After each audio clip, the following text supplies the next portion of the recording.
I knew that test was going to be hard. I studied for so long last night, and I don't think I came anywhere close to passing. Is everything alright? I saw you leave class earlier, and I wasn't sure if something was up. It's good. What's in there? Your lunch? I'm hungry. Let's go, the bell already rang. It is in there. What's in there? In your locker? What could possibly... What did you let in there? I didn't let it in. It let me in.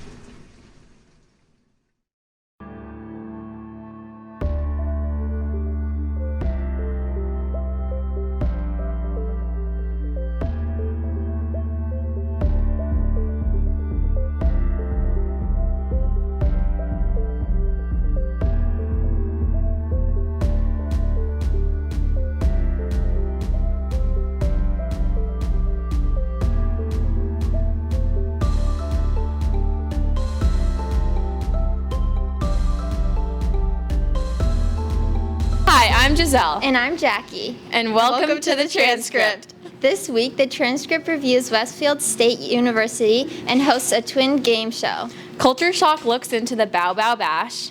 Take Awards tries diners. And Hands Up talks to the girls' ultimate team. On Wednesday, President Joe Biden stated that he will delay supplying weapons to Israel if they decide to invade Rafah. President Biden will, however, continue to supply defensive aid to the Middle Eastern country. In other news, recently, a series of tornadoes have swept through the southeastern United States. These storms have killed at least 3 and more are expected to come. On Monday, Massachusetts State Senate Democrats unveiled plans to make community college free to all students starting in the fall semester of 2024.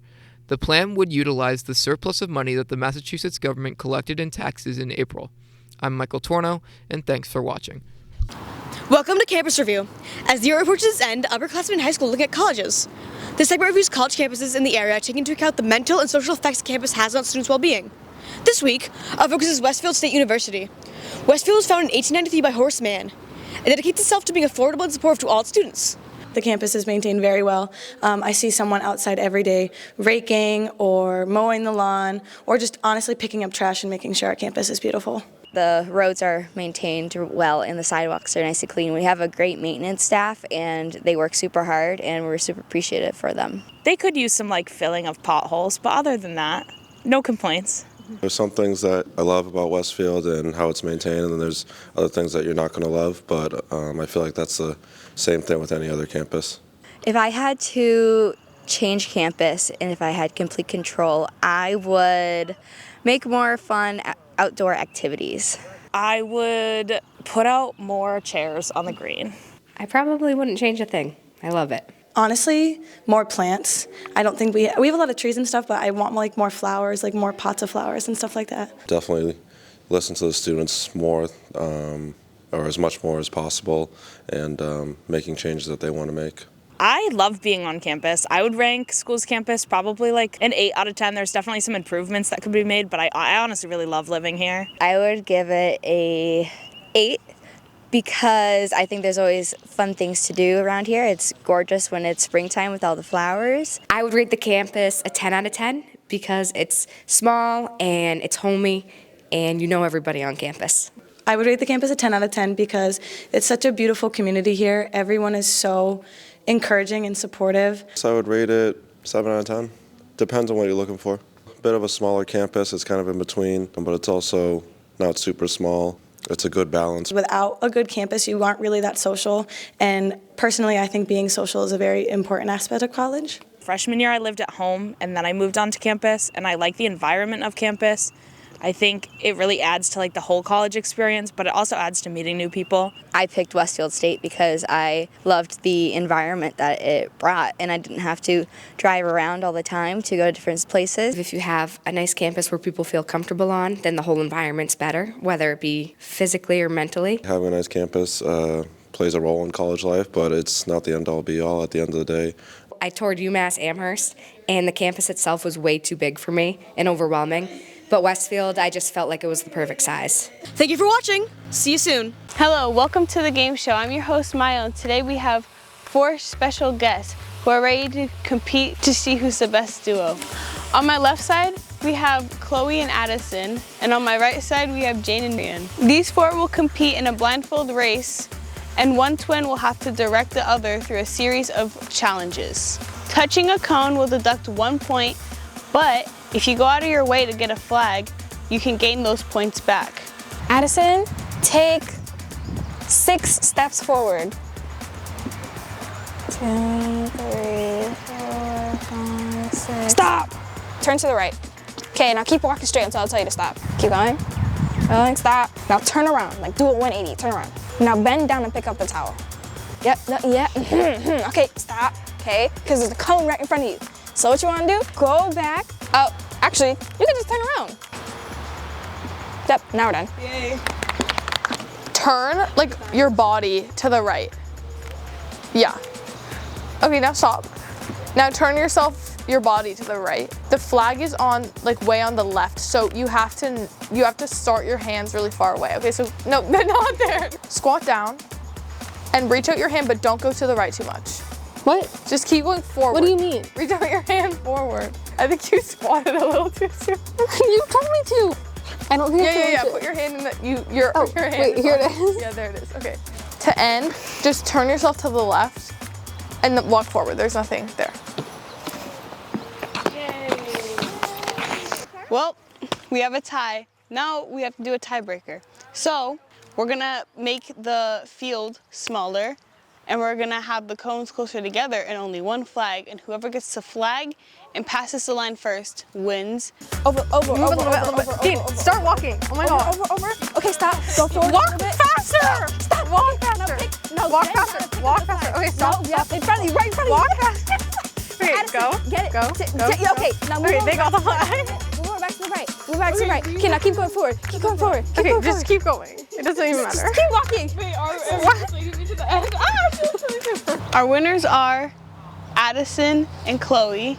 They hit 0 obstacles and they have 3 points. And here's your prize. Oh my gosh, thank you. I accept the prize. But there's also a prize for the second place people, which is that.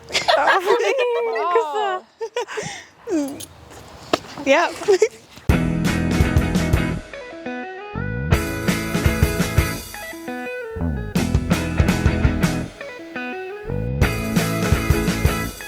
On Friday the 24th, the Northampton Arts Council will be hosting their 3rd annual Bow Bow Bash at the Iron Horse Music Hall. The Bow Bow Bash is an event showcasing musicians and bands from NHS in an effort to raise money for the J. Scott Brandon Grant Fund, which allows for all NHS and JFK students to be provided with the tools needed to learn instruments no matter their financial status. Today, we talked to members of the organization to learn more about this event. Bow Bow Bash is a fundraising concert for a community musician who passed away in 2018. His name was J. Scott Brandon, aka Bow Bow. Myself and Steve Sanderson of the Arts Council set up this fundraiser to make private lessons available for anyone that wants them through all of the amazing lessons institutions we have in town, like Downtown Sounds or Northampton Community Music Center. I mean, the Iron Horse, first of all, has been shut for however many years. Maybe you haven't even been to the Iron Horse yet. So have your first show at the Iron Horse be one where you're actually seeing people that you know in the school perform, and for a cool cause, and be one of the first people to walk into that newly renovated amazing space that has so much history in this town.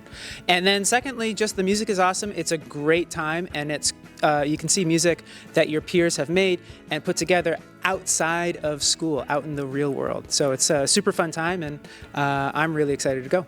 The Iron Horse, I remember when it was open when I was younger, it was just like a great place to go see music, and a lot of really iconic people have played there. I feel like a lot of people aren't able to experience live music, even though Spotify and Apple Music make music accessible to an extent. Live music is a completely different experience, and a lot of people don't really get to have that or understand the importance of it. The Iron Horse is a really special venue because so many famous people have performed there. Since COVID, it's been shut down and no one could use it. And so now that it's finally back open, it's really important that we get people to go, because if we don't have a full crowd of people, we won't be able to host the next Bow Bow Bash also at the Iron Horse, which would be sad. Music accessibility is really necessary because music is just like a really integral part of life, and it takes a lot of money to be able to get a music education. You need to pay for the instruments, the sheet music, the lessons.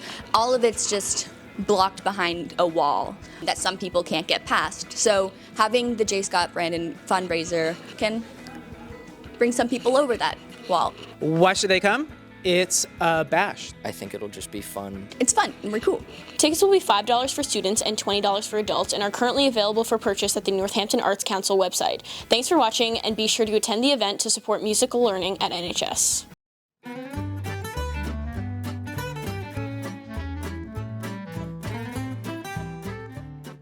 Welcome back to Take Awards Part 2.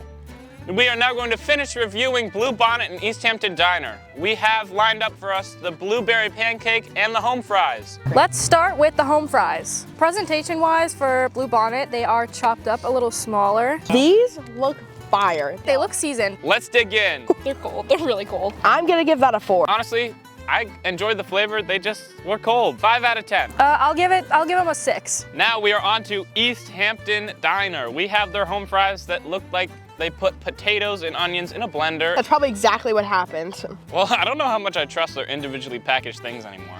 Okay. WTYM. The butter? Do you not remember? Right. I got it on my pants. Oh my goodness. They're on my pants. Do you have a napkin? I like those a lot. The onion was really nice. They were really good. I'm gonna give them a 7 out of 10. Those were pretty good. They have a lot more flavor than the other ones. I like the texture a lot better. They're like crisp, but like they're kind of mashed. I will say -point for being crunchy potatoes. I had a raw potato or undercooked potato. I'm gonna give it a solid 6. Much better seasoned. I enjoyed that. They actually had onions in theirs and good seasoning. It wasn't the most appealing looking, but it tasted good, so that's where they made up their points. I'm giving that a 7 out of 10. Last but not least, we have the blueberry pancakes.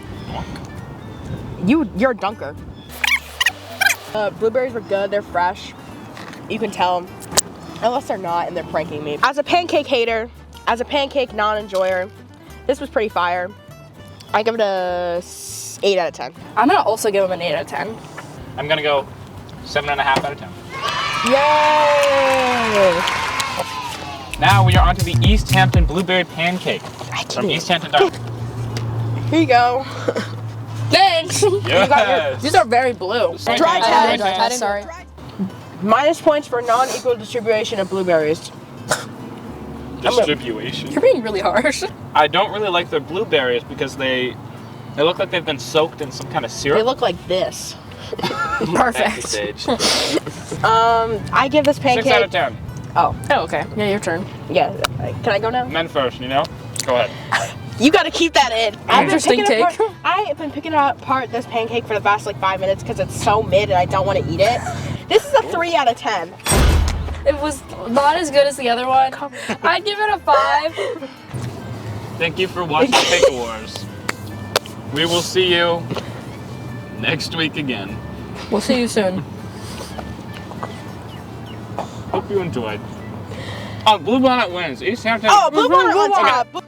Last weekend, the NHS Girls Ultimate Team earned their invitation to the High School National Tournament held in Rockford, Illinois. After getting a bid 3 years in a row, this year it has become a real possibility as the team has begun fundraising in anticipation for this victory. The Amherst Invitational is the oldest high school ultimate tournament in the U.S., and last weekend was the first time any NHS Ultimate Team has won it. We talked to captains, MVPs, and fundraisers to hear more about this win and the road to nationals. Winning the Amherst Invitational Tournament was pretty awesome. I mean, it's just like a big achievement for us. No Northampton team has ever won sort of any tournament that's that prestigious before. So like this was a really big achievement for our team and really for the whole program. We were seated first in AI, so I think everybody had pretty high expectations for us going in, especially when I heard that Newton North was going to be there. I personally felt a little bit like we're going to have some trouble like keeping our first seed position and winning. Newton North is like a highly ranked team. They're very competitive, and they've won PVI in the past and beat us in the past, so I think they, especially in my mind, were one of our biggest competitors. Going into AI, everyone was like, don't get your hopes up, like we're not going to win, and then we did. And I knew that we were going to win the entire time. I called it. We won all 3 of our games on Saturday, and going into Sunday, we were still ranked number 1. We stayed number 1 because we won all 3 of our games on Sunday, even though some of them were really close. The semifinal, it was obviously very dramatic because we, came from behind. The score was 8-5, and there were 8 minutes left in the game, and then we won the game on Universe Point. I think it really is just kind of a testament to all of our kind of grit and desire to win and desire to do our best and perform at our peak. I don't know, one of my take homes from this weekend was actually like, I think we didn't play up to our potential, even winning the championship of the tournament. So I guess like looking forward, I'm really thinking we have room to grow still this season, and hopefully we'll be even better when we go play some other teams in Illinois in a month. The High School National Invite HSNI is going into its 8th year as a tournament. It's going to be in Rockford, Illinois, and it's just an opportunity, I think, to play at a higher level than we've been able to experience in the past. The biggest thing about playing at a national level and meeting teams from around the country is just kind of widening our experience of what Frisbee is and who is playing Frisbee and how we play Frisbee. So that's really exciting. I'm pumped for Nationals. It's just going to be a good time, and it's going to be an incredible experience to be able to go somewhere and play really difficult teams who've been working just as hard as us, and we've worked so hard for this. We started fundraising so long ago, and now it's like it's actually coming true, which is so cool. Going to Nationals is like a fun opportunity to see where we're at and to kind of challenge ourselves against some of the other best teams in the country. The goal of going to Nationals for me is not really to improve, but just to do this kind of fun and amazing thing at the end of the season and see what we can do, see where we're at. If you would like to donate to the GoFundMe to help the team go to Nationals, make sure to scan the QR code or click the link below. Thanks for watching.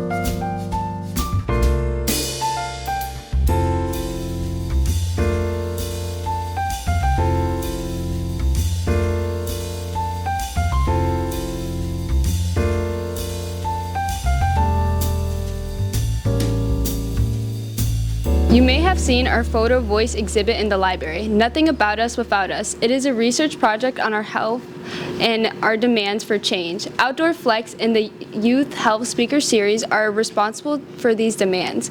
You can check it out and let us know what you think and share some ideas you have to change for the school.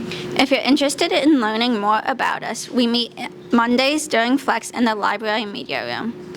See you next week.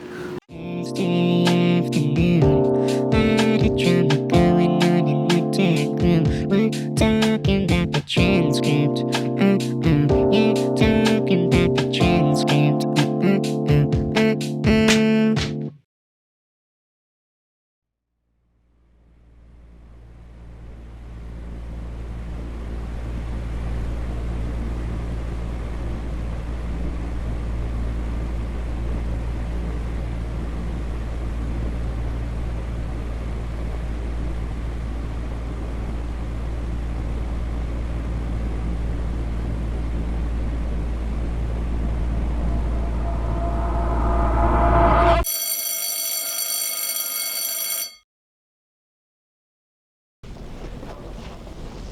I studied so hard for that test and I still don't think I passed.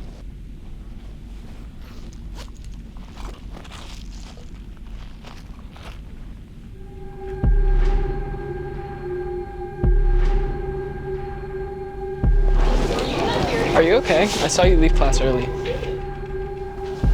It's in there. What's in there, your lunch? Let's go, the bell already rang. It's in there. What are you talking about? What could possibly...